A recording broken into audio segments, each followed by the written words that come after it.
জি দর্শক, এখন আমরা ডেকে নিয়েছি আরেকজন ছাত্রকে। তো আমরা তাকেও 3টি প্রশ্ন করব, সে যদি 3টির মধ্যে 3টি পারে তাহলে তাকে আমরা আহ, একটি পুরস্কার দেব। তুমি কি আমাদের ধর্মের নাম বলতে পারবে? আমাদের ধর্মের নাম কি? ইসলাম। মাশাআল্লাহ, সে প্রথম প্রশ্নটি সুন্দরভাবে পেরে গেছে, যদিও প্রথমে না বুঝে নাই। তো এখন দ্বিতীয় প্রশ্ন, তুমি কি আমাদের কিতাবের নাম বলতে পারবে? জি। আমাদের কিতাবের নাম কি? তাওরাত, জাবর, ইনজিল, কোরআন। আমাদের নবী করিম সাল্লাল্লাহু আলাইহি ওয়াসাল্লামের উপর কোন কিতাব এসেছে, এই কিতাবের নাম কি? কোরআন। মাশাআল্লাহ, সে দ্বিতীয় প্রশ্নের উত্তর সুন্দরভাবে বলতে পারছে। তৃতীয় প্রশ্ন, তুমি কি আমাদের কালিমাটি বলতে পারবে? জি। যে আমাদের সম্পূর্ণ কালিমাটি বলো। কালিমা তৈবা, কালিমা শাহাদা।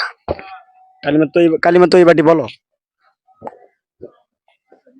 লা ইলাহা ইল্লাল্লাহ মুহাম্মাদুর রাসূলুল্লাহ। সাল্লাল্লাহু আলাইহি ওয়াসাল্লাম। মাশাআল্লাহ, সে তিনটে প্রশ্নের উত্তর সুন্দরভাবে দিয়েছে। তার জন্য রয়েছে একটি পুরস্কার, সেই পুরস্কারটি তার হাতে আমরা তুলে দিচ্ছি।